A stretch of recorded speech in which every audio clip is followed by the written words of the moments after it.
राधे राधे महाराज जी। महाराज जी, मैं विविध वैष्णव गुरुजनों के प्रवचन 2016 से सुन रही हूँ। लास्ट 3 साल से आपका सत्संग सुन रही हूँ। मेरे हस्बैंड काठिया बाबा पानीघाट वाले महाराज जी से दीक्षित हैं। महाराज जी, मेरा एक प्रश्न है। आप कह रहे हैं कि इनको बहुत डर लगता है दर्द से। ये कह रहे हैं कि जब इनको मतलब मरते समय जो पेन होगा, उस पेन से कैसे बाहर आ सकते हैं, उस डर से अभी से डर जो लगता है। निरंतर भगवान के नाम का जप करता रहता है, अंतिम समय उसके ऐसे शरीर छूटता है जैसे महामत वाले गजराज के गले से मालती की या मल्ली की या रायवेल की छोटी छोटी जो वो माला टूट के गिर जाए तो उसको पता भी नहीं चलता। ऐसे जो जन्मत मरत दुशाह दुख होई, वो उसको नहीं व्यापता जो निरंतर भजन करता है। भजन कीजिए समस्त भयों से मुक्त। किसका प्रश्न है? भजन कीजिए, भजन से सब डर खत्म हो जाता है। मरने से सब जग डरा मेरो मन आनंद, कब मरी हो कब भेटी हो पूरन परमानंद। मृत्यु से डर लगना चलो अच्छा तभी होगा जब डर कर भगवान की शरण में चला जाए और नाम जप करने नहीं तो वो तो दुख भोगना ही पड़ेगा। डरने से थोड़ी कुछ होगा, तो भोगना ही पड़ेगा। अगर डर कर जो सभीत आवा सरनाई, रखियो ताई प्राण की नाई। भगवान कहते हैं यदि संसार के डर से डर कर कोई मेरी शरण में आ जाए तो मैं उसे प्राणों की तरह प्यार करूंगा। नाम जप कीजिए, भगवान कृपा करेंगे। अंतिम समय में भगवान की स्मृति ऐसी चलेगी कि कब शरीर छूट गया पता ही नहीं चलेगा। जो बड़ा दुख होता है ना, वो भक्त को नहीं होता। जन्मत मरत दुषा दुख जो हुई वो भक्त को नहीं व्यापता जो निरंतर नाम जप करता। नाम का बड़ा प्रभाव है। नाम के प्रभाव से भारी दुख को आराम से सहा जा सकता है। तो हर कष्ट को सहने की सामर्थ्य भगवान के नाम जापक में आ जाती। भगवान की शरण में होकर नाम जप करो, निर्भय कर देंगे। जो सभीत आवास सरनाई, रखियो ताई प्राण की नाई। दूसरा उपाय नहीं हो तो भोगना ही पड़ेगा। माँ के गर्भ में जो दुख भोगना पड़ता है उससे कई गुना दुख होता है जब शरीर छूटता है।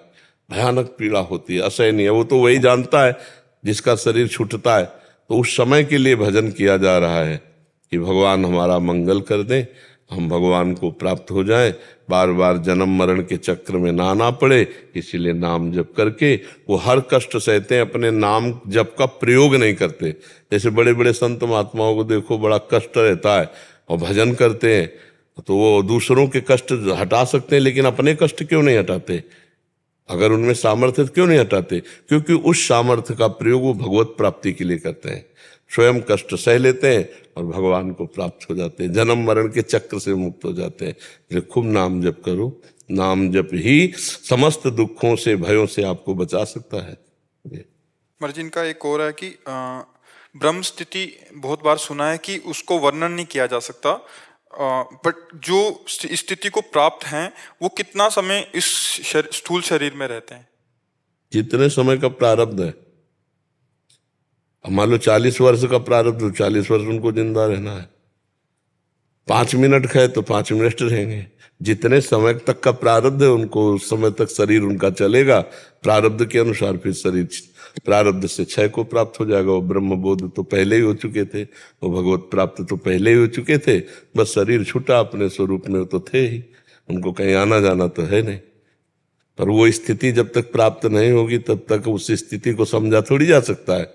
नाम जप करो, नाम जप। कलयुग है, इसमें कलयुग केवल नाम आधारा। सुमिर सुमिर नर उतर ही पारा। खूब नाम जप करो, युग धर्म के अनुसार भजन करो, बड़ी जल्दी लाभ प्राप्त होता है। खूब नाम जप करो। मीनू जी मुरादाबाद से। श्री हरिवंश महाराज जी, आपके चरणों में कोटि कोटि प्रणाम। प्रभु, किसी भी कुल परिवार में जब किसी का जन्म होता है या मृत्यु होती है तो बड़े लंबे समय तक पूजा अर्चना करने को मना कर दिया जाता है, जबकि सभी बाकी सारे निरंतर काम होते हैं, खाना खेलना सोना हंसना सब कुछ ऐसे ही दशा चलते हैं। जब पूजा और नित्य वंदना का समय होता है यही तो यही संसार का खेल है। यही संसार का खेल है। हम अपने सिद्धांत में नहीं मना करते। जो हमारे वृंदावन उपासना का क्षेत्र, चाहे कोई जन्मे चाहे कोई मरे, उससे कोई फर्क नहीं पड़ता। हमारे ठाकुर जी की सेवा, हमारा भजन, हमारी पद्धति चलती रहेगी। ऐसे बड़ा परिवार हो तो एक जन्मेगा एक मरेगा, हमारे ठाकुर सेवा ही नहीं होगी। और उस समय अगर हम मर गए तो हमारा चिंतन चला गया संसार में, तो फिर फायदा क्या हुआ। अब 100 किलोमीटर दूर बच्चे ने जन्म लिया तो फिर उसकी खुशी मनाई। सारे काम हुए और जब तक उसका नामकरण नहीं होगा तब तक 10 दिन सोवर मनाई जाती है। गुरुदेव अब तो जैसे ऑपरेशन हुआ है तो सवा महीने भी कि बैठ नहीं सकती है बच्चे की माँ नामकरण के लिए। तो गुरुदेव ऐसे मन करता है कि ना कुछ खाने का मन है तब तक मेरे प्रभु नहीं नहीं नहीं नहीं, इसे नहीं मान, ये इसे नहीं मानना चाहिए। वैसे भी मतलब जो मानने की प्रक्रिया है शास्त्रीय पद्धति, जिसके वैदिक पूजा सिद्धांत होते हैं, उसमें भी 3 पीढ़ी मानी जाती है। जैसे बेटा हुआ 1 पीढ़ी, पिता हुआ 2 पीढ़ी और उनके बाबा। अगर उसमें से कोई जाता है तो फिर वो 10-12 दिन, वो भी वैदिक सिद्धांत की पूजा। अपने यहाँ नहीं ऐसा, अपनी प्रेम की उपासना है। जैसे हम अपने बच्चे को बिना पवाए नहीं रह सकती, ऐसे हम अपने प्रभु को भोग लगाए नहीं रह सकते, कोई मरे या जिए। ये तो मरना जीना संसार में लगा ही रहता है, हमारी प्रभु की सेवा नहीं छूटेगी। वैदिक सिद्धांत में ऐसा है कि 13 तक मरने पर न सेवा करे, और 10 दिन सोवर के होते हैं, इसलिए उसमें निषेध किया गया अपवित्रता वैदिक सिद्धांत में। लेकिन भागवतिक जो हमारा प्रेम मार्ग है, हमारे प्रेम मार्ग में यह है कि हम दूसरे की 13 का भोग नहीं लगाएंगे। जैसे मान लो आसपास पड़ोस में मोहल्ले में 13 का उत्सव हम भोग नहीं लगे, लेकिन अपने घर में भोजन बना के हम ठाकुर को पवाएंगे। बिना ठाकुर को पवाए हम नहीं रह सकते। अगर ठाकुर नहीं पाएंगे तो हम नहीं पाएंगे, तो फिर हमको पाना है तो ठाकुर जी को पाना है, क्योंकि बिना ठाकुर को भोग लगाए पा नहीं सकते। तो हमारे यहाँ सिद्धांत में ये बात नहीं मानी गई है। गुरुदेव भगवान, मैंने परिवार में ये बात बोली थी तो मुझे बहुत डांट पड़ी, तो मैंने कहा मैं तो अपने गुरुदेव भगवान। परिवार के क्या होता है कि एक मानसिकताएं बन चुकी है, हमारा प्रेम का मार्ग है। जैसे कर्मा भाई सुबह 3 बजे खिचड़ी लगाती थी और भगवान आके गोद में पाते थे। भगवान प्रेम के भूखे हैं। जो नेम प्रेम न प्रकाशित कर सके वो नेम किस काम का। सो सब धर्म करम जरि जाऊ, जहां न राम पद पंकज भाऊ। ठाकुर का भोग नहीं लगेगा तो हम भी नहीं पाएंगे। ठाकुर अगर पानी नहीं पिएंगे तो हम पानी नहीं पिएंगे, तब तो उपासना बनती है जाके। पर गृहस्थों में जब तक शुद्ध सत्संग नहीं मिलेगा तब तक की भावनाएं तो बहुत विचित्र बनी हुई है। भावनाएं बहुत विचित्र बनी हुई। अब 500 आदमी का परिवार है, उनमें कोई एक ढंगा, कोई एक जन्मा, तो ठाकुर से वही बंद है, आराधना ही नहीं हो सकती भगवान की। तो ऐसे भावनाओं का पोषण नहीं किया। सब व्यवहार होगा, भगवान का भजन नहीं होगा, बस भगवान तो बड़ा विचित्र संसार का। इतना अंदर से पीड़ा होती थी, बहुत गुरुदेव इतना रोती थी कि ये क्यों करते हैं सब लोग। हाँ, ऐसा प्राय पूरे विश्व में, मतलब जो अपने इस धर्म को मानने वाले हैं तो वैदिक सिद्धांतों में पुरानी चली आई रीति उसी के अनुसार करते हैं, पर उसको समझते, उसको सुलझ नहीं सकते। अगर सुलझ जाए, समझ जाए तो बहुत मंगल में भगवान की आराधना है। प्रायः सबके घर में भगवान होंगे, भगवान तो प्रायः सबके अपने सनात। अब भगवान को 10 दिन तुम भोजन नहीं पवाओगे यार, कैसे आराधना, कैसे क्या। अभी तक भगवान मानते रहे, अब उनको भगवान नहीं मानोगे 10 दिन। 10 दिन उनको भूख नहीं लगेगी, 10 दिन उनको प्यास नहीं लगेगी, तो हमारी तो समझ में नहीं आता कौन सी उपासना चल रही है। भाव ये है कि हम बाहरी सोवर सूदक के भोग नहीं लगाएंगे अपने प्रभु को, लेकिन अपने घर की रसोई पवित्र करके रोज हम सुबह शाम भोग लगाएंगे अपने ठाकुर को। हम रोज, हमारे घर में सोवर सूदक हो जाए तो हमारे बच्चे हैं ना, उनको हम पड़ोसी को तो नहीं दे देते ना, हमारे घर में पाते ना। तो ऐसे हमारे बच्चे हैं गोपाल जी, हमारे प्रिया प्रीतम बच्चे हैं। अगर हम उनको नहीं पवाएंगे तो नहीं पाएंगे, उनको नहीं सुलाएंगे तो नहीं सोएंगे वो। तो हम उनको सुलाएंगे, उनको नहलाएंगे, उनको पवाएंगे, ऐसे भाव करेंगे। हाँ, पड़ोस में अगर जैसे किसी के 13 का उत्सव, तो उसका भोग हम अपने ठाकुर को नहीं लगाएंगे, अपने घर में बना करके लगवाएंगे।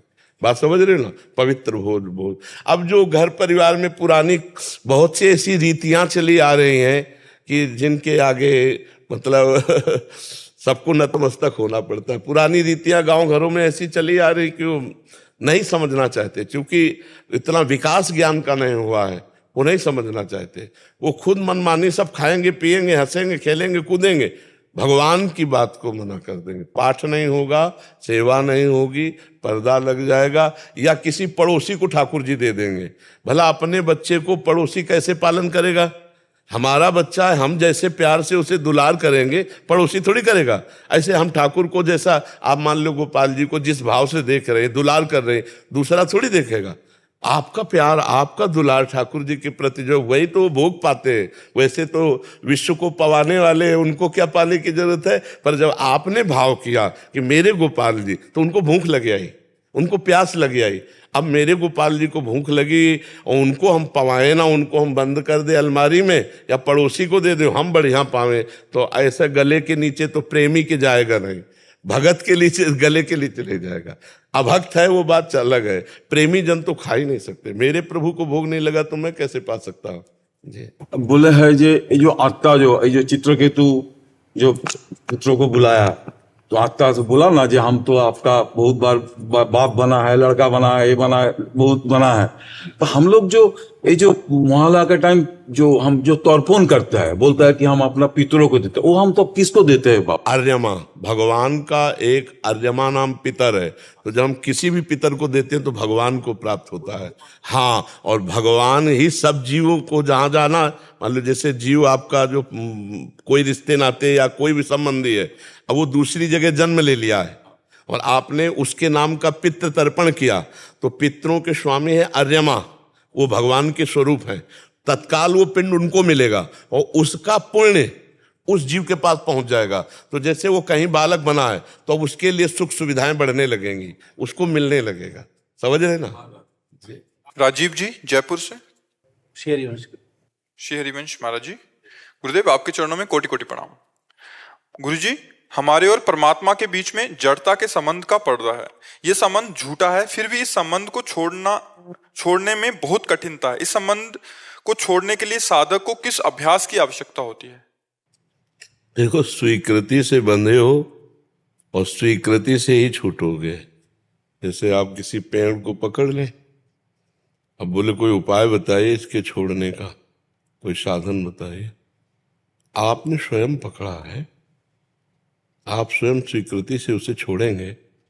स्वीकृति ही बंधन है और स्वीकृति ही मोक्ष है।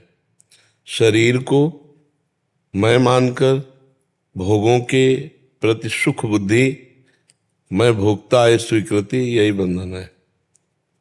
और मैं प्रभु का हूं, है ना? भगवान करे ममैवांशो जीवलोके जीव भूता सनातना। सनातन मेरा अंश है, मेरा स्वरूप है। बंध काय में गया? मना खष्टान इंद्रियाणी प्रकृति स्थान कर सती। इस प्रकृति के भोग की वृत्ति ने मुझे बांध लिया, मुझ पूर्ण काम के अंदर कामना पैदा कर दिया इस देह भाव ने। अब इसे छोड़ना अपने को ही पड़ेगा। अपने ने जैसे बंधे हो कीट मरकट की नाई, जो कीर मरकट का उदाहरण गोस्वामी जी ने दिया ना, जैसे एक रस्सी में पंखा चलाने वाला एक पोला होता ना, ऐसे घुमाओ तो पंखा घूमता, बांस का जैसे, ऐसे पोला डाल दिया, उस पे लाशा लगा करके गोंद और दाना रख दिया, तो पक्षी उस पे बैठा हो घूम गया। अब पक्षी सोचता है अगर छोड़ दिया तो मैं मर गया, और अगर वो छोड़ दे तो मुक्त हो जाए। बंदर ऐसे सुराही में हाथ डाला और दोनों हाथ से खाने की सामग्री, और समझता मुझे किसी ने पकड़ लिया। अगर वो खाने की सामग्री को छोड़ दे तो मुक्त हो जाए, पर वो मुट्ठी लोभ के कारण खोलता नहीं, उसको भ्रम हो जाता है मुझे किसी ने बंधे हो कीर मरकट के नहीं। बस यही यद्यपि मृषा छूटति कठिनाई, ये बहुत जोर का बंधन बन गया। पहली बात तो स्वीकृति से हटेगा। वो आज कर लो, चाहे साधन करने के बाद कर लेना।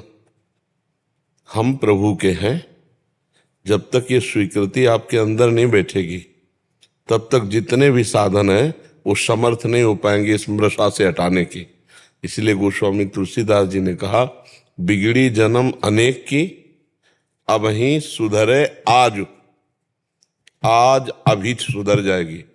वो ही राम को स्वीकृति कर तू, मैं श्री भगवान का, मेरे तो गिरधर गोपाल दूसरों न कोई। जहां ये स्वीकृति हुई तो तेरा काम तो हो गया। अब जीवन व्यतीत करना है तो बोले नाम जप, नाम जप करते हुए और तज कुसुमाज, गंदे आचरण, गंदी बात, पापाचरण का त्याग कर, नाम जप कर और भगवान से अपनापन कर, अभी ठीक हो जाए, अभी ठीक हो जाए। तो गोस्वामी जी की बात मान लो, मैं श्री भगवान का हूं, मैं प्रभु का हूं, और निरंतर नाम जपने का अभ्यास करो और गंदी बातों को छोड़ दो। जो शास्त्र निषेध है उसका त्याग कर दो, पापाचरण का त्याग कर दो। तो जैसे निर्मल और शांत जल में अंदर क्या है दिखाई देने लगता है ना, ऐसे एकाग्र और पवित्र अंतःकरण में अपने स्वरूप का ज्ञान होने लगता है। यह चलने पर पता चलेगा, तर्क करने पर नहीं, चलो तब पता चल जाएगा। खूब नाम जप करो, गंदे आचरणों का त्याग करो और अंदर ये स्वीकृति करो कि मैं श्री भगवान का हूं, श्री भगवान हमारे हैं, हम श्यामा श्याम के श्यामा श्याम हमारे, हम नारायण के नारायण हमारे, हम राम जी के राम जी हमारे। जैसे भाई जी से हनुमान प्रसाद पोद्दार जी ने कहा, कोई समझे या ना समझे सबसे हमारी समझ भली, ठाकुर नंद किशोर हमारे, ठकुराइन वृषभानु लली। प्रिया प्रीतम हमारे, इसी से बात बन जाएगी। मान्यता से ही हमारी सब बात बिगड़ जाती है, मान्यता से हमारी सब बात बन जाती है। जब हम शरीर और शरीर के संबंधी भोग और शरीर संबंधी रिश्ते नाते इन मान्यता में फंस जाते हैं तो जड़ में फंस गए। और जब प्रभु और प्रभु के प्रेमी महाभागवत संत जनों का संग और भगवत चर्चा, भगवत चिंतन, तो यही हमारे मोक्ष का कारण है। वैसे हम कभी बंधे नहीं, पर फिर भी बंध गए। यही माया का खेल है। तो माया से मुक्त होने के लिए मायापति का आश्रय लेकर उनका भजन करें। दैवी हिर्षा गुणमयी मम माया दुरतया मामेव ये प्रपद्यन्ते माया मेताम तरंते। भगवान स्पष्ट वर्णन कर रहे हैं, मेरी शरण में आ जाओ, मेरा नाम जप करो, मेरा भजन करो, माया मुक्त हो जाओगे। पर पापाचरण न करे, नहीं भजन करते हुए भी भगवदानंद का अनुभव नहीं होगा। फिर होगा कि कोई लाभ नहीं मिला। अगर चलनी में गाय को दुहे ना तो दूध पीने को नहीं मिलेगा। ऐसे ही पापाचरण करे और थोड़ा माला वो चलाए तो पाखंडी नीच दुर्मति को कभी भगवदानंद का अनुभव नहीं होता। तो इसलिए एक दृढ़ता पूर्वक अपने मार्ग को पकड़कर चले तो कुछ ही दिनों में अनुभव होने लगेगा, आनंद का अनुभव होने लगेगा। नाम जप करो, बुरे आचरणों का त्याग करो और मैं श्री भगवान का हूँ, श्री भगवान मेरे हैं, ऐसा चिंतन करो। बहुत जल्दी लाभ मिलेगा, क्योंकि जो सत्य वस्तु है वो यही है कि मैं श्री भगवान का हूँ, श्री भगवान मेरे हैं। और आगे चल करके केवल ये बात ध्यान रहती, श्री भगवान मेरे हैं, मैं श्री भगवान का हूँ, ये भी लय हो जाता है। और फिर श्री भगवान मेरे हैं, ये मेरे हैं भी गायब हो जाता है, केवल श्री भगवान रह जाते हैं। अपने सुधिना रही एक रहे नंदलाल, वो भगवदाकार वृत्ति, मैं सुमिरन कर रहा हूं, ये भी वृत्ति का लय हो जाता है। वो आगे चलकर बहुत ऊंची स्थिति होती है। प्रताप सिंह जी, राधे राधे महाराज जी, आपके चरणों में कोटि कोटि प्रणाम। गुरुदेव, मैं आपकी वीडियोस काफी समय से देख रहा हूँ, इससे हमारे विचारों में काफी सुधार हुआ है। महाराज जी, आगे भक्ति मार्ग पर चलने का मार्ग के लिए मुझे मेरा एक प्रश्न है। गुरुजी, ये बताइए कि भगवान में मन लगाने का महत्व ज्यादा है या श्रद्धा से भी दान पुण्य करने का महत्व ज्यादा है?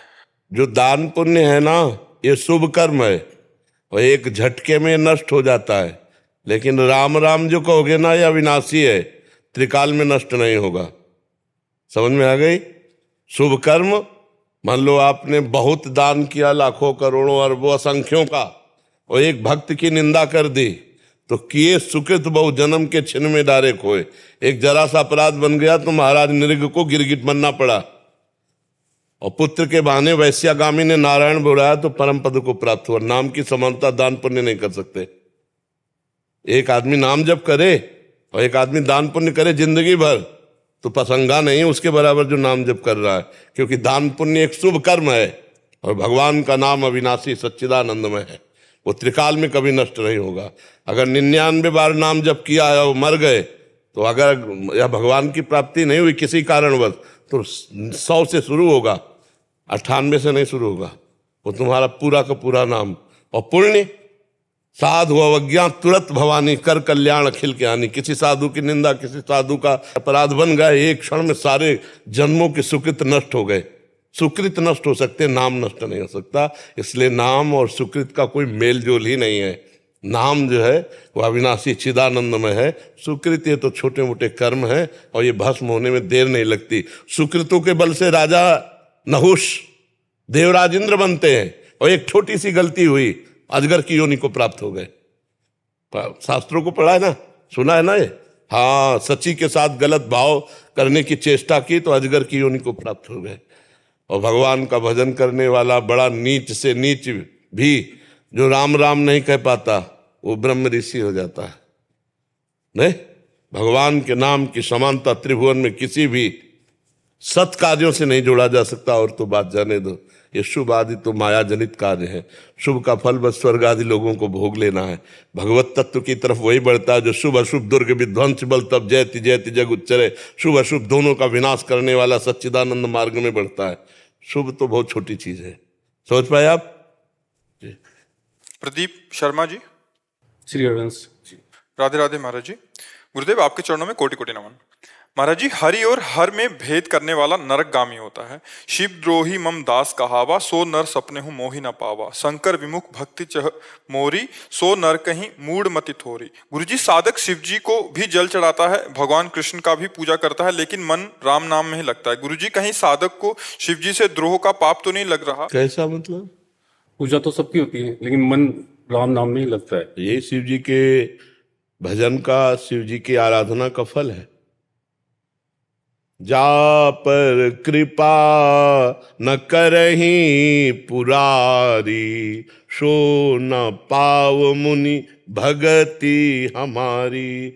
और एक गुप्त मत सब ही कहो कर जोरी, शंकर भजन बिना नर भगति न पावे मोरी। भगवान भूत भावन देवादिदेव महादेव जब कृपा करते हैं तब हरि में प्रेम होता है, राम नाम में प्रेम होता है, कृष्ण नाम में प्रेम होता है। तो अगर हम खूब राम राम जप रहे हैं तो भगवान शिव बहुत प्रसन्न है, ऐसा अनुभव करना चाहिए। अपराध की क्या संभावना है, समझ पा रहे हैं आप? हाँ, ऐसी भावना ही मत लाइए। भगवान शिव की कृपा से ही हरि की भक्ति होती है। हरि नाम में प्रीति होना है भगवान शिव की ही कृपा से। आज हम वृंदावन में बैठे हैं, भगवान शिव की कृपा से बैठे हैं। आज हम राधा राधा रट रहे हैं, भगवान शिव की कृपा से रट रहे हैं। काशी में हम, पता है आपको, हमारा पूरा जीवन पूर्व का तो कुछ न कुछ संकेत तो सुना ही होगा, तो भगवान विश्वनाथ जी के अनन्य उन्हीं की कृपा से प्राप्त हुआ है। तो भगवान शिव की कृपा के बिना कैसे मिल सकता है? तो आप उसे कृपा देखिए, अपराध क्यों देखते हैं? ठीक है। सोनिया जी। श्री हरिवंश महाराज जी। गुरुदेव राधे राधे। राधा वल्लभ श्री हरिवंश। महाराज जी, मैं मुंबई में रहती हूँ। मेरा सवाल है कि जब भी धाम आने का प्लान बनता है तो दिल में बहुत खुशी होती है, उत्सुकता भी होती है, रोने का भी मन होता है, लेकिन जैसे ही धाम पहुंचती हूँ तो मन में वैसी खुशी नहीं रह जाती जो आने से पहले थी। महाराज जी, इसका आगे मार्गदर्शन करें, ऐसा क्यों होता है? इत्र की दुकान के आसपास जब जाए तो खुशबू महसूस होगी, और इत्र की दुकान में घुस के बैठ जाए और आधा घंटा 2 घंटा 3 घंटा फिर आपको खुशबू लगेगी? नहीं लगेगी, क्योंकि आपकी घ्राणेंद्रिय पर उसको बैलेंस बना लेगी। अब उससे बड़ी कोई खुशबू खोली जाए तब आप पता चलेगा। साधारण भाव में जे भी हम वृंदावन का चिंतन किया, एक आनंद उत्पन्न हुआ। और जब धाम में आए, अब असाधारण यहाँ चिंतन हो, प्रिया प्रीतम का नाम जब चिंतन, बैठ करके उपवास कर कर यमुना के पावन पुलिन पर बैठ कर नाम, तो आपको आनंद का अनुभव। ये आनंद धाम ही है, प्रेमानंद धाम है ये। भगवत स्वरूपों में, सब धामों में महामहिम ब्रज 84 कोश, और ब्रज 84 कोश में वृंदावन ये मुकुटमणि है। यहाँ कर हम भजन करें तो आनंद की अनुभूति होगी। वहाँ वृंदावन का चिंतन बना तो वृंदावन के चिंतन से पाप नष्ट हुए और आनंद की अनुभूति हुई। वृंदावन को चिंतवन यह दीप उर्बार, कोटि जन्म के अघ तमय काट करे उजियार। और आप जब धाम आए तो आपका चिंतन बदल गया।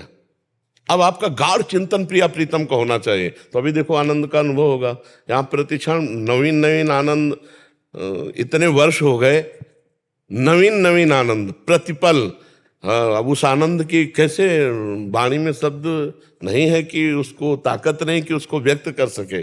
कई बार बताया कि वाणी भी बड़ी असमर्थ है, बड़ी असमर्थ है, उसको सुख वर्णन करने की सामर्थ्य नहीं है, वाणी में सामर्थ्य नहीं। जैसे अभी हम आपको एक गुलाब जामुन पकाए, कैसा है, बोले मीठा है। कैसा मीठा है? बहुत मीठा है। नहीं, बहुत मीठा कैसा है? खा के देख लो। आगे वाणी में सामर्थ्य नहीं, बस इतने तक बोल सकती है। ये तो प्राकृतिक वस्तु है, चिदानंद की सामर्थ्य वाणी में कैसे? प्रतिपल वृंदावन ऐसा महान आनंद उत्पन्न करता है कि बस रोते रहो एकांत में बैठे और कुछ बोलने की इच्छा नहीं होती। वो तो भगवान सेवा दिए हैं, इसलिए सेवा के निमित्त से वही सामर्थ्य देते, तो वही सेवा करवा रहे। नहीं तो वृंदावन में, हाँ, अब यहाँ आपका साधन बने, अब भजन बने, तब आपको यहाँ, जैसे भगवान के नाम रूप लीला का दूर से चिंतन करो और फिर धाम में आओ तो आपको वैसा सुख नहीं मिलेगा, क्योंकि अब यहाँ आप गाढ़ चिंतन करो। ये धाम है, यहाँ जब विशेष भजन बनेगा तब जो आनंद आएगा वो चिदानंद में आनंद होगा। अभी जो आनंद मिला वृंदावन चिंतन कर, ये चिदानंद आनंद नहीं था, ये आनंद कोश से आनंद था। ये आनंद समुद्र है अपना, है ना। अन्न में कोश, मनो में कोश, प्राण में कोश, विज्ञान में कोश, आनंद में कोश, पंच कोश है। उन्हीं पंच कोशों से आनंद। अब जब यहाँ आए तो ये कोश नहीं है, ये समुद्र है। अब निज धर्म आपनो कहे तहाँ नित्य वृंदावन रह बहुत प्रेम सागर जहाँ। अब सागर का आनंद लेने के लिए तो फिर अब सागर में है जो प्रेम सागर, प्रियाजू लालजू, इनका नाम जप करो, इनका चिंतन करो, फिर देखो यहाँ आनंद। यहाँ तो किसी कोने में खड़ा हो जाए रोने का मन करेगा, ऐसा आनंद बिखरा पड़ा है। गोपियों के आंसुओं से भींगी हुई ये भूमि है, प्रेमियों के आंसुओं से भींगी हुई भूमि है। श्री कृष्ण के विरह में, श्री कृष्ण के मिलन में तड़प तड़प कर यहाँ रसिकों ने, आज लाखों रसिकों ने अपने प्राण विसर्जित किए हैं। कोई भूमि ऐसी नहीं जो महापुरुष की चरण रज, प्रिया प्रीतम की चरण रज और प्रेमियों के आंसुओं से भींगी न हो। तो यहाँ के आनंद के लिए तो विशेष हृदय चाहिए, विशेष चिंतन चाहिए। इसीलिए ऐसा अनुभव होता है कि बाहर से तो आनंद दिखाई दे रहा था, अब हमारी असली क्षमता आ गई। जैसे दर्पण के सामने आओ ना, अब यहाँ हमारे अंदर आनंद नहीं, क्योंकि आनंद वाली वृत्ति नहीं है। नहीं तो आनंद समुद्र है वृंदावन। यहाँ तो जिधर खड़े हो जाओ उधर रोने का मन होगा। मेरे प्रभु ने यहाँ लीला की है, ये लीला भूमि है। तो इसलिए नाम जप करो, लीला गायन करो, यहाँ की रज का सेवन करो। ऐसा भावना रखे कि यहाँ नजदीक आनंद नहीं है, नजदीक तो परमानंद है। हम लोग तो वासी कर रहे हैं ना, 24 घंटे निरंतर, प्रति मिनट, प्रति सेकेंड, एक क्षण के लिए भी ना मन बाहर न तन बाहर। कोई है ही नहीं तो मन बाहर कहाँ जाए? और आजीवन के लिए वृंदावन वास का संकल्प है तो तन बाहर कहाँ जाए? अगर आनंद न मिले तो कैसे जिए कैसे? तुम लोगों के जीने के तो और भी साधन है। टीवी देख रहे हो, लड़का बच्चा है, परिवार है, कोई है, हमारा तो केवल यही है। अगर ये आनंद ना मिले तो फिर जीवन कैसे चले?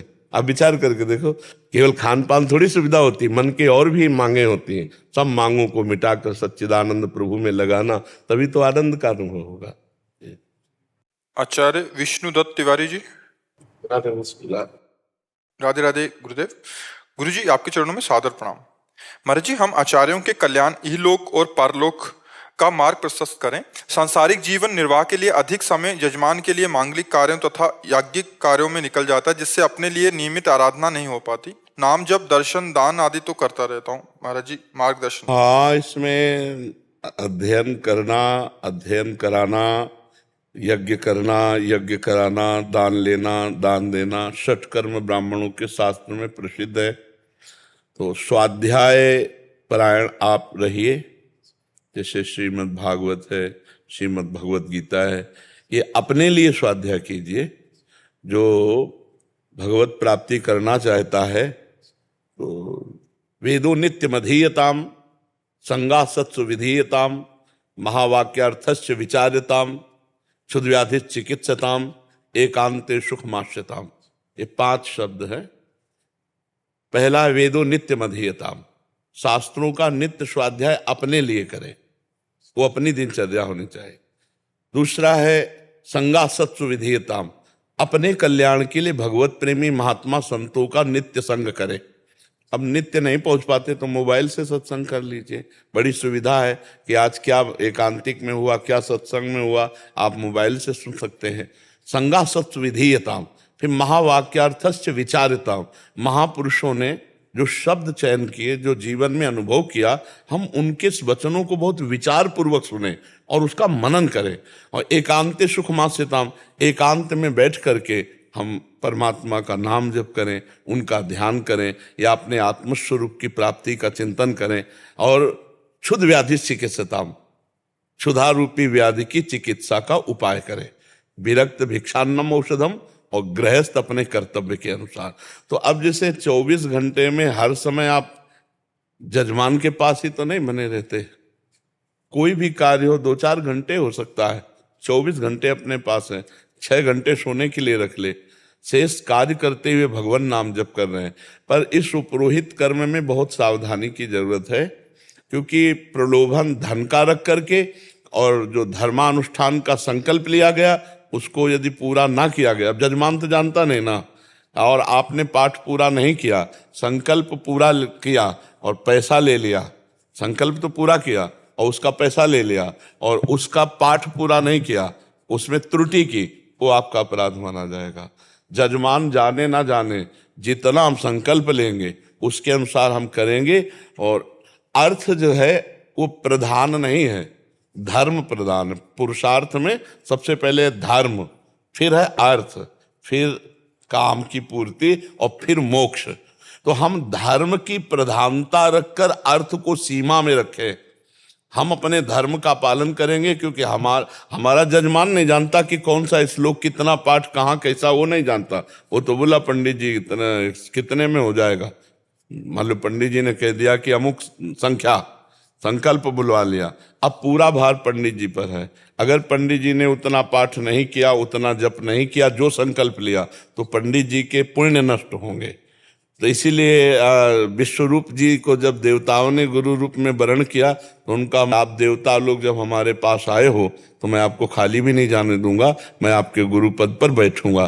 जैसे वशिष्ठ जी ने कहा कि जब ब्रह्मा जी ने मुझे रघुवंश का कुल पुरोहित, तो हमने कहा कि प्रभु ये तो बहुत, तो उन्होंने कहा नहीं, इसमें भगवान का अवतार होगा इस कुल में। तब बोले बस आपके लिए ही मैं ये कर्म को, तो हम भगवान की आज्ञा का पालन करने के लिए, क्योंकि ब्राह्मण को षटकर्म करने का आदेश है शास्त्र का, तो अगर ब्राह्मण नहीं उपरोहित कर्म करेगा तो फिर कौन करेगा। तो उपरोहित कर्म तब निंदनीय हो जाता है जब हम संकल्प के अनुसार पूरा नहीं। जैसे उन्होंने कहा कि सप्तशती का 9 दिन पाठ है, अब 9 दिन में वो क्या जाने सप्तशती का आपके कितना पाठ किया, और संकल्प पूरा लिया आपने, तो उससे आपके सुकृत से कटकर वहां जाएगा, तो आपकी बुद्धि मलिन हो जाएगी। ऐसे मृत्युंजय जब, अब क्या जाने आप कितनी देर जब करते हो, जितना अनुष्ठान ले, जो पाठ का अनुष्ठान ले, हम कह रहे हैं उतने से काम नहीं पड़ रहा, तो आप संख्या और बोल दीजिए कि हमारा काम इतने में होगा, इतने पंडित लगते हैं, इतनी दिनचर्या, हमारा परिवार है, पर हम करेंगे पूरा फिट, जो संकल्प लेंगे वो फिट करेंगे, भले हम दक्षिणा चाहे उच्च कोटि की लें। ऐसा नहीं कि दक्षिणा मांगना निषेध है, ऐसा भी नहीं है, क्योंकि जिस समय धृष्टद्युम्न और द्रौपदी को प्रकट करने के लिए, द्रोणाचार्य को मारने वाला पुत्र प्रकट करने के लिए, तो बहुत आचार्यों ने मना किया। अब एक आचार्य ने रखी संख्या ये हाँ प्रकट कर दिया धृष्टद्युम्न और द्रौपदी को। तो आचार्य परम, वैसे भी गुरु दक्षिणा की मांग की गई। गुरुजनों के पास जो विद्या अध्ययन करने जाते थे उनको गुरु दक्षिणा अनिवार्य थी, दे के ही आना होता। तो ऐसा नहीं कि दक्षिणा को व्यक्त करना कोई अपराध माना जाएगा, पर संकल्प की पूर्ति ना करना अपराध माना जाएगा। हमारा परिवार है, हमारा एक समाज का व्यक्तित्व भी है, और हमारा एक ही कार्य है उपरोहित कार्य, तो हम दक्षिणा योग्य अनुसार जजमान को देख के, कभी कभी ऐसे भी जजमान आते हैं जिनके पास अर्थव्यवस्था नहीं है, तो हम उसे धर्मार्थ गान करते हैं, हम धर्मार्थ कर देते हैं, हम पानी पी के चले जाएंगे, तुम्हारे यहाँ दक्षिणा की जरूरत नहीं, हम पूरा पांडित्य कर्म करेंगे, उसका फल भगवान देते हैं। अच्छा, वेद की कीमत हम कह रहे हैं 1 करोड़, तो 1 करोड़ कीमत हो गई क्या? कोई वेद मंत्रों को 1 करोड़ रुपया दे दो, कहते खरीद ले, तो कोई कीमत हो गई क्या? वो तो दक्षिणा है, वो तो भेंट है। वेद तो अमूल्य है, वेद मंत्र तो अमूल्य है। तो हमें लगता है कि अगर हम पुरोहित कर्म करें और उसे सांगोपांग करें, भले हम दक्षिणा यथोचित लें और भगवान का नाम जप और शास्त्र का स्वाध्याय और संतों का संग, तो निश्चित भगवत प्राप्ति हो जाएगी।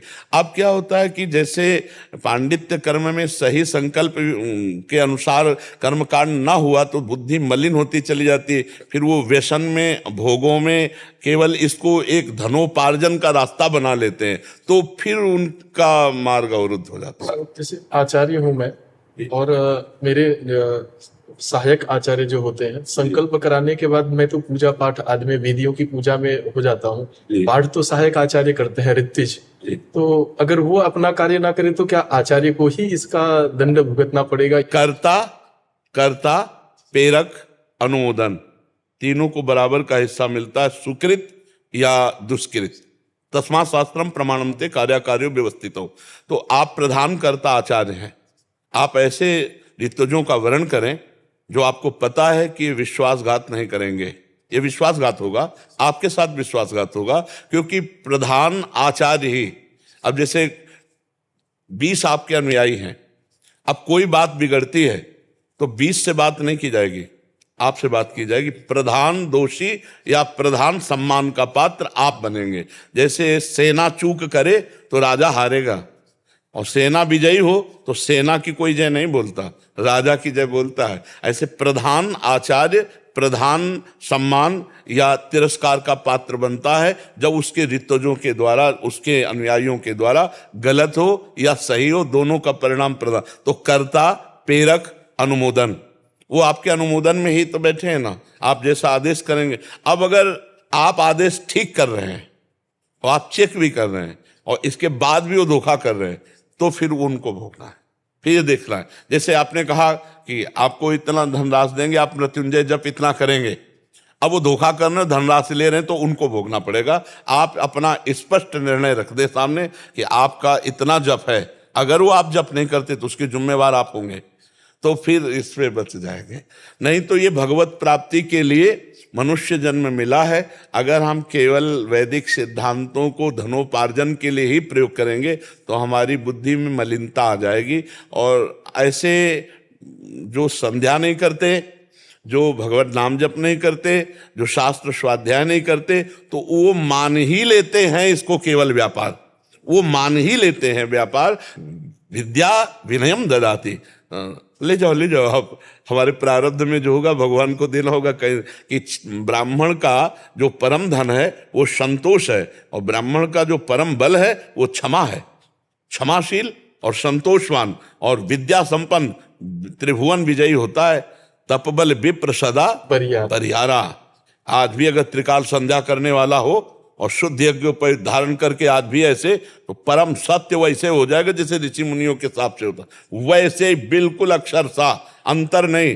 पर जब अपना ब्राह्मणत्व तेज नष्ट कर, अगर एक बूंद भी शराब कभी जीवन में जिह्वा पर पहुंच गई तो उसने अपने ब्रह्मत्व को नष्ट कर दिया, जो ब्राह्मणत्व किसी तपस्या से भी नहीं प्राप्त हो सकता। ब्रह्म तेज संपन्न हो, त्रिकाल संध्या करने वाला हो, और आज भी गायत्री अनुष्ठान से युक्त पुरुष अगर कह दे कि अपराधी को, तो फिर वो लागू हो ही जाएगा पक्का। ऐसा नहीं कि कलिकाल लागू नहीं होगा, पर होना तो चाहिए, सामग्री होनी चाहिए। इसीलिए बड़े बड़े चक्रवर्ती सम्राट कांपते थे जहां ब्राह्मण, तो फिर क्यों? क्योंकि अपराध बना। तो सौभरी जी मछली की क्रीड़ा देखा तो मन में संकल्प बना कि कोई सुख तो है मछली की क्रीड़ा देख के। अब सोचा ब्याह करें, तो ब्याह कौन करेगा बाबा जी से, जिसकी हड्डी हड्डी में सेवार जमा। यमुना जी के मानधाता राजा के पास गए, कांप गए देखते। उनका हमारा इच्छा हुई कि मैं गृहस्थ धर्म स्वीकार करूं, आप अपनी पुत्री को प्रदान कीजिए।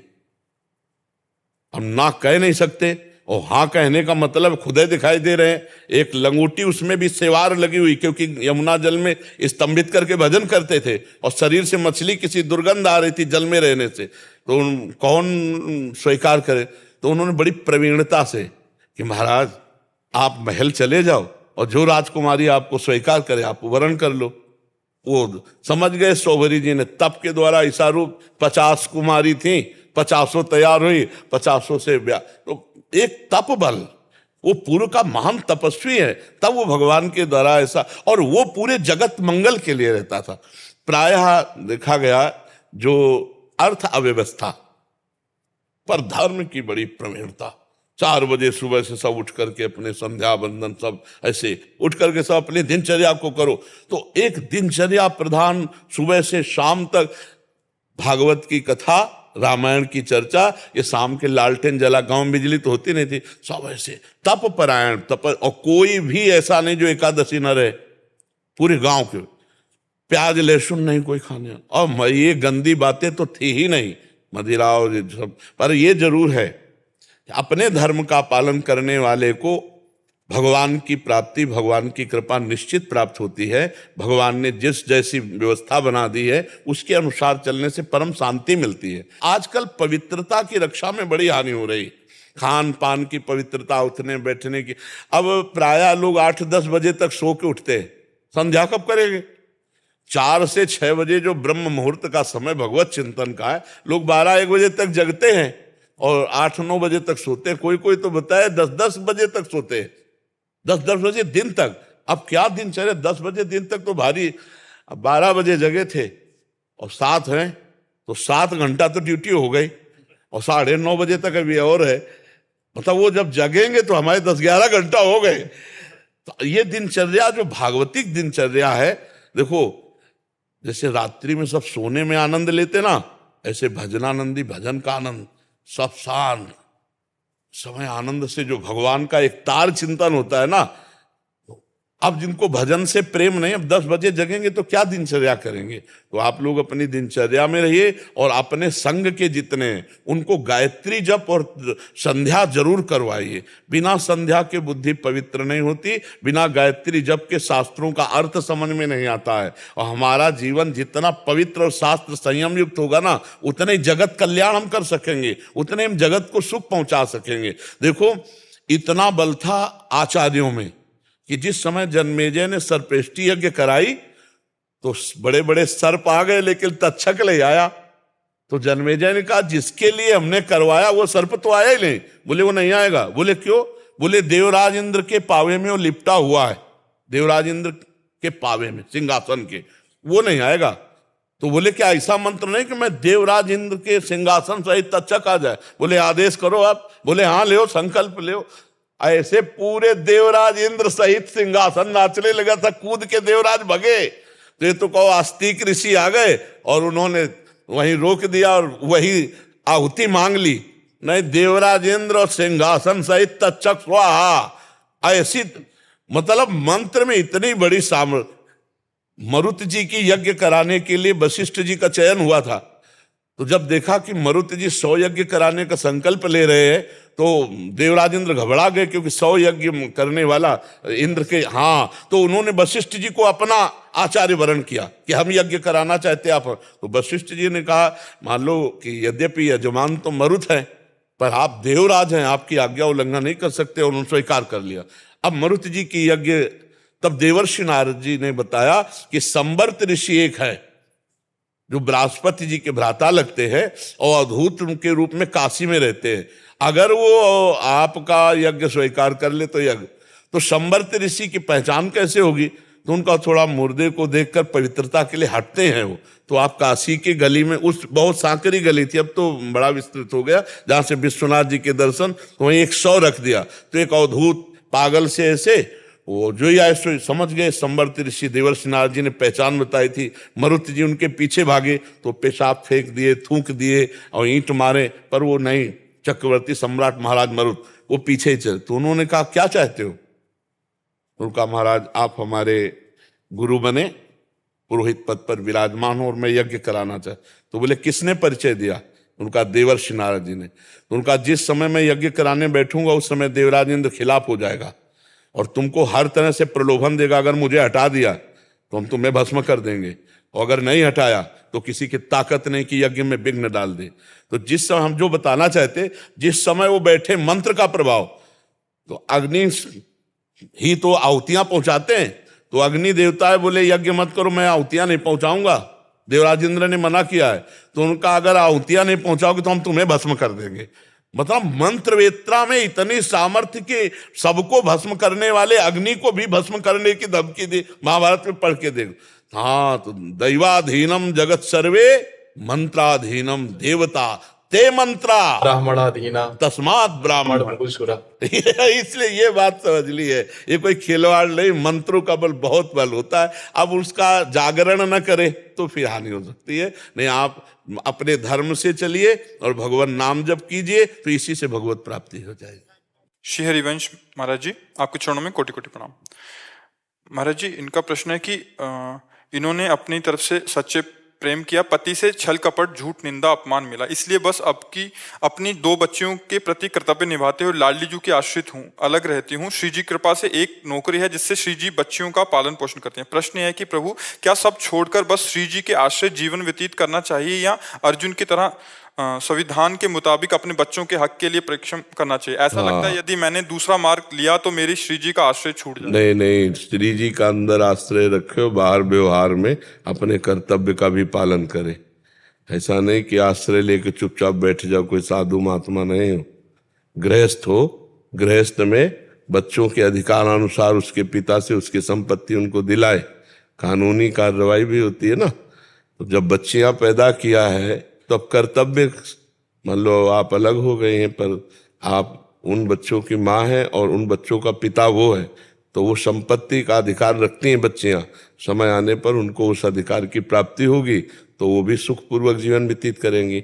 माता पिता का जीवन होता है संतान की व्यवस्था के लिए, खूब संतान को पढ़ाए लिखाए, उनकी व्यवस्था करे, अपना कर्तव्य पूरा हुआ, भगवान का भजन करते हुए भगवान को प्राप्त हो।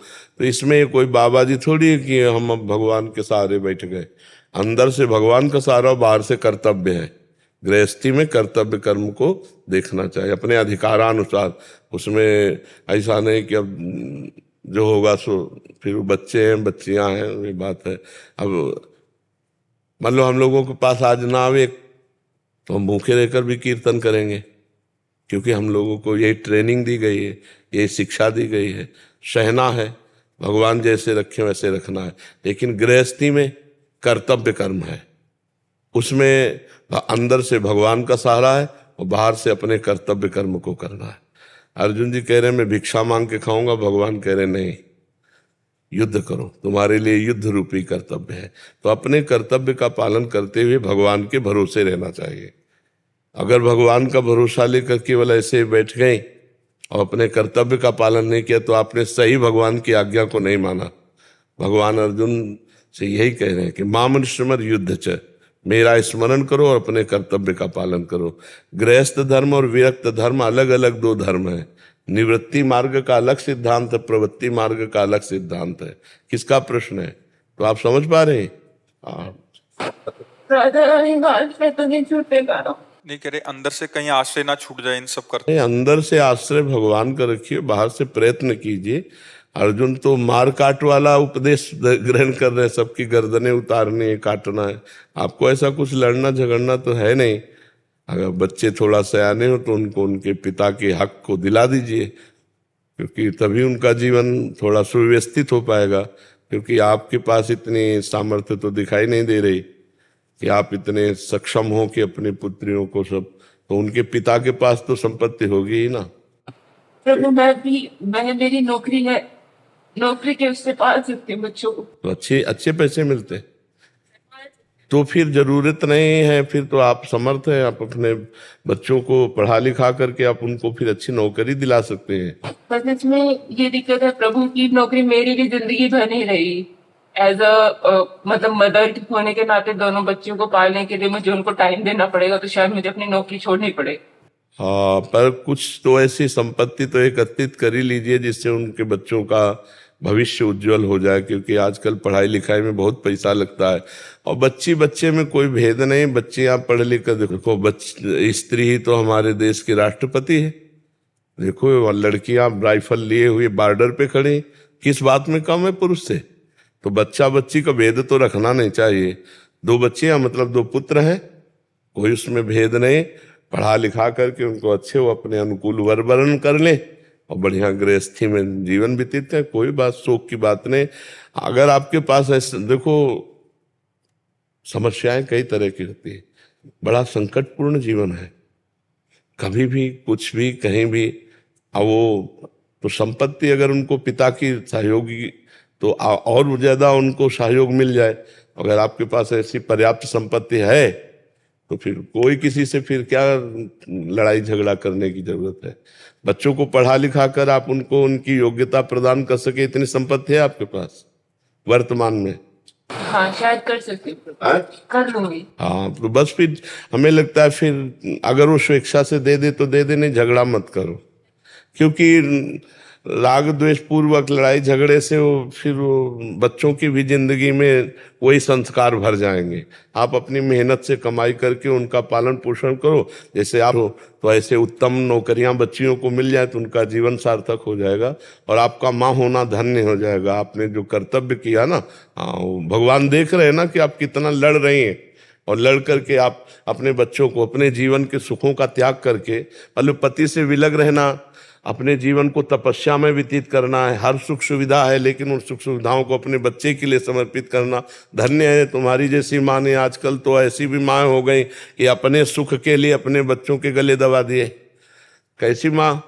और एक माँ आप हो जो आप अपने को बलिदान कर रहे हो बच्चों के लिए, मेहनत कर रहे हो, अपने सुखों का त्याग कर रहे हो, तो यही त्याग भगवान की प्राप्ति में सहयोग होगा। तुम्हें प्रियाजों से कोई अलग नहीं कर सकता। सो सुख वांछा ही अलग करती है, भोग वासना ही भगवान से अलग करती है। और त्याग पूर्वक चाहे बच्चा हो चाहे परिवार हो, दूसरों के प्रति समर्पण का भाव, तो उसे भगवान का सहयोग मिलता रहता है, भगवान का आश्रय रहता है। आप अनाथ नहीं हो। नाथ अनाथन हित समर्थ मोहन श्री राधा। प्रभु आपके साथ है। आप बिल्कुल मजबूत रहिएगा और प्रसन्न रहिएगा। हमारी बात पर आप टिकिएगा। हाँ, कभी आप दुखी मत होइएगा, पुष्ट रहिएगा। परम पति जब साथ है तो नाशवान पति ना भी हो तो क्या फर्क पड़ता है। नाशवान पति मान लो साथ छोड़ दे तो परम पति तो साथ है, फिर क्या। मस्त रहो, भगवान साथ है।